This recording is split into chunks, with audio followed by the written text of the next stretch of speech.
दोस्तों नमस्कार। झारखंड और महाराष्ट्र में चुनाव प्रचार भी अपने शबाब पर पहुंच चुका है। एक तरफ मल्लिकार्जुन खड़गे के साथ राहुल गांधी ने बागडोर संभाली हुई है, तो दूसरी तरफ भारतीय जनता पार्टी के नरेंद्र मोदी और अमित शाह और उनके साथ योगी आदित्यनाथ हैं। एक तरफ बटेंगे तो कटेंगे की राजनीति है, तो दूसरी तरफ संविधान, आरक्षण और जाति जनगणना की राजनीति।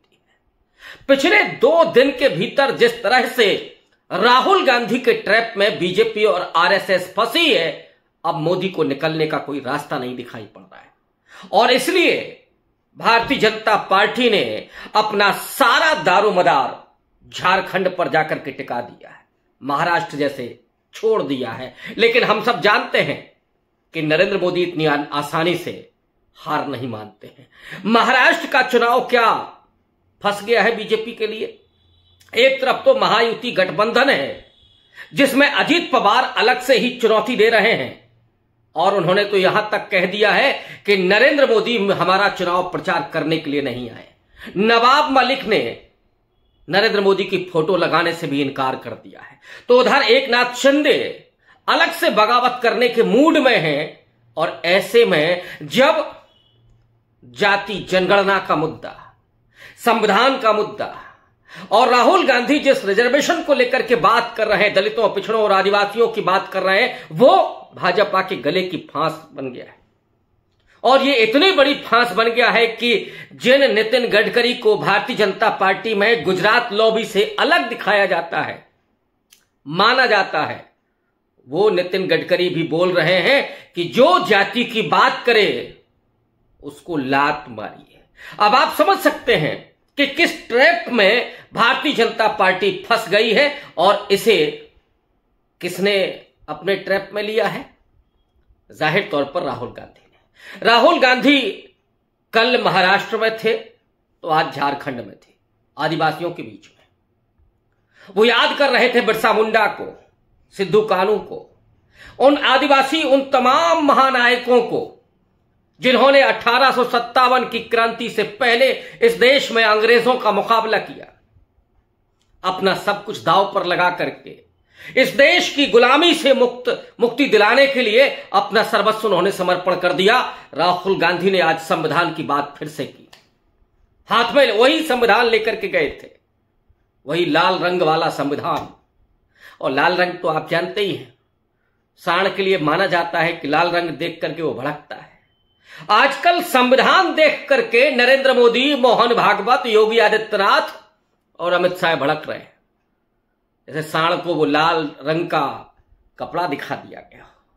और ये जो लाल रंग वाला संविधान है, वो बाकायदा एक बड़े विद्वान की उसमें भूमिका लिखी हुई है, वैधानिक है, वो कोई ऐसा नहीं है, वो संक्षिप्त है, संविधान का संक्षिप्त रूप है।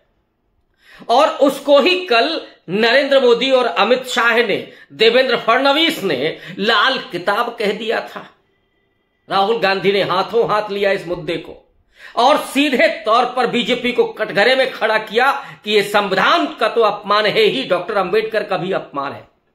वो डॉक्टर अंबेडकर जो संविधान के मुख्य आर्किटेक्ट हैं, वो संविधान जिसमें सैकड़ों बुद्धिजीवियों का चिंतन मनन उसमें है। और ये सिर्फ उतना नहीं है कि सिर्फ 1946 से लेकर के और 1949 के बीच में संविधान बना हो, उस समय विचार मंथन चिंतन हुआ है। लेकिन राहुल गांधी ने आज झारखंड में कहा कि उसमें आदिवासियों के भी विचार निहित हैं, उसमें बिरसा मुंडा का भी सपना है, उसमें डॉक्टर अंबेडकर का, ज्योतिबा फूले का सपना है। और वो तो अपने भाषणों में महात्मा बुद्ध तक जाते रहे, गौतम बुद्ध तक, भगवान बुद्ध तक जाते रहे। सीधा उनका मानना है ये पूरी संविधान है, वो एक विचारों का विरासत है, और वो विचार जो मनुष्य के पक्ष में खड़े रहे, जो समानता और न्याय के पक्ष में खड़े रहे, जो इस देश में वर्णवादी व्यवस्था थी, मनुवादी व्यवस्था थी, पितृसत्तात्मक व्यवस्था थी, राजतंत्रात्मक व्यवस्था थी, उस व्यवस्था के मुकाबले जो लोग भी खड़े थे, चाहे वो तथाकथ बुद्ध हो, महावीर हो, बसवन्ना हो, ज्योतिबा फूले हो, कबीर हो, रैदास हो, नानक हो, दादू हो, इन सबके विचार आगे चल करके उस पूरे संविधान सभा में डिस्कस होते हैं और उनको शामिल किया जाता है। लेकिन नरेंद्र मोदी ने आज झारखंड में जो प्रचार किया, महाराष्ट्र में जो भाषण दिया, वो भाषण बहुत अद्भुत आपको लगेगा। महाराष्ट्र में खड़े होकर के कह रहे थे कि राहुल गांधी ने तो खाली पन्नों वाला संविधान दिखाया, जबकि राहुल गांधी के हाथ में जो संविधान था वो वाकई संक्षिप्त संविधान था। लेकिन जो लोगों को वितरित किया गया था वो संविधान नहीं था, वो दरअसल एक नोटबुक थी जिसके ऊपर संविधान का कवर पेज नुमा लग रहा था।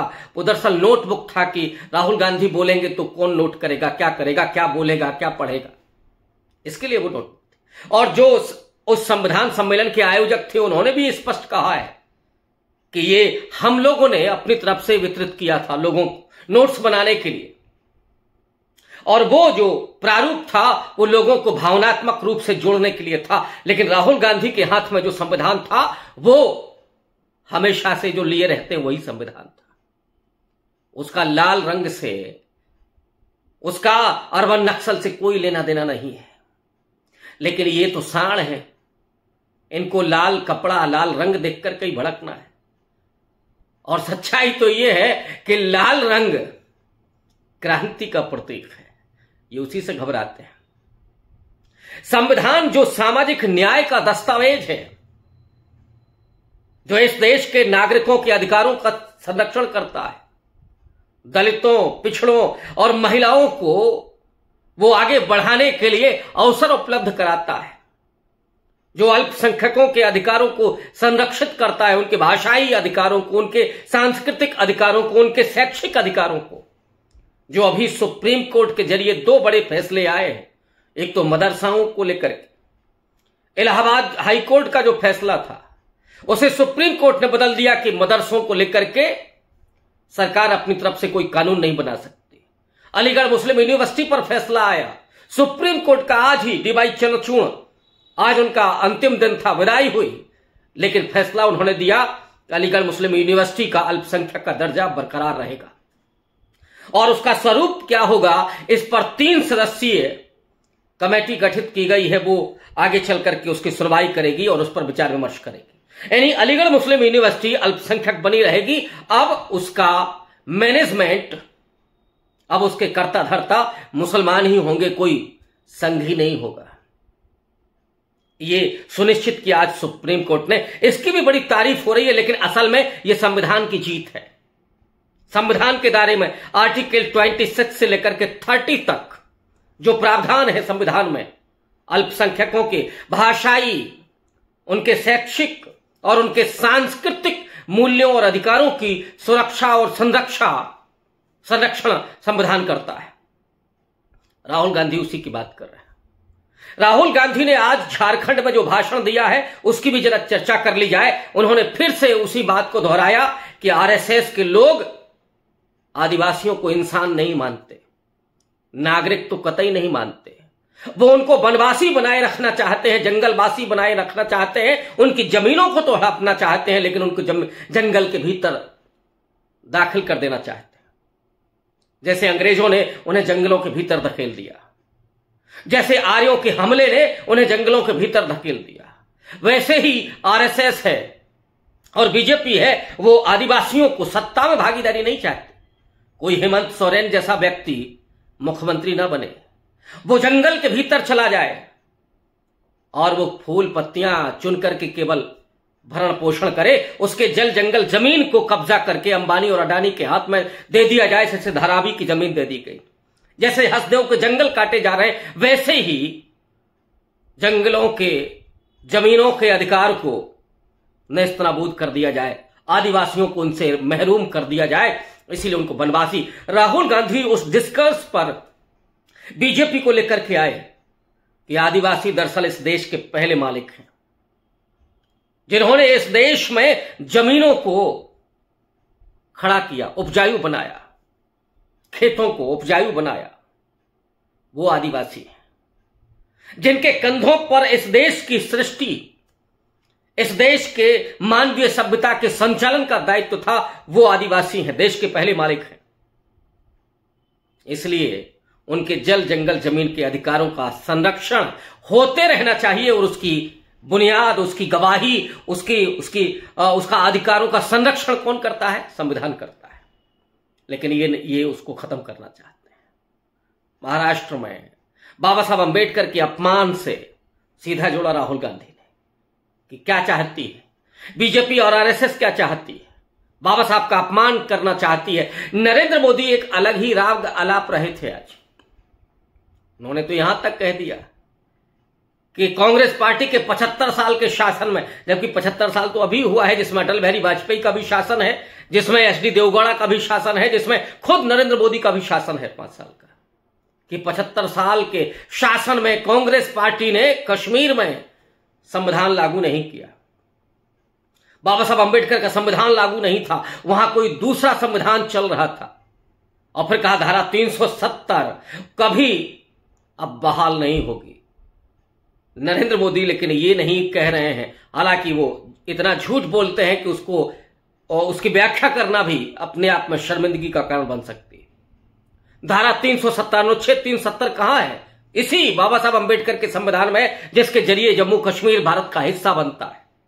आपने एक झटके में उसको खत्म कर दिया।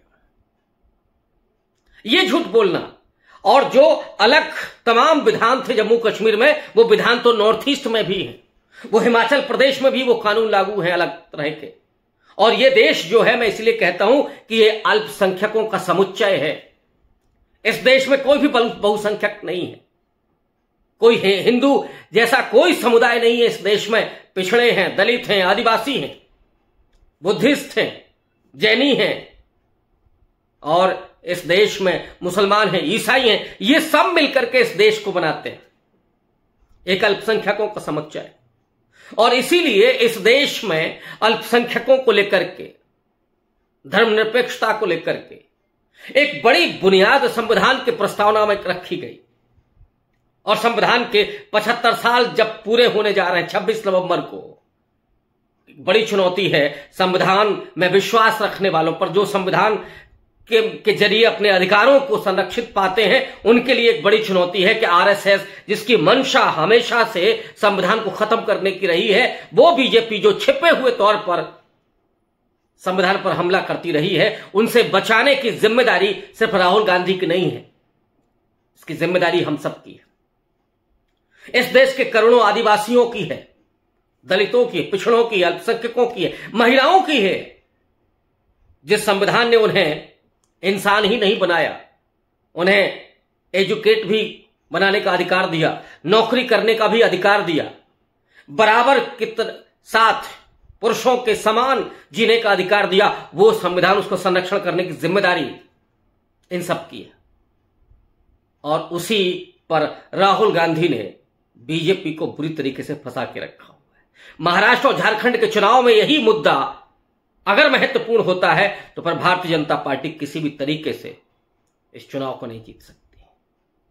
और राहुल गांधी ने बड़ी बारीकी से बटेंगे तो कटेंगे जैसे मुद्दे को बीजेपी से हटा दिया और बीजेपी को लाकर के खड़ा कर दिया संविधान पर कि वो बोले।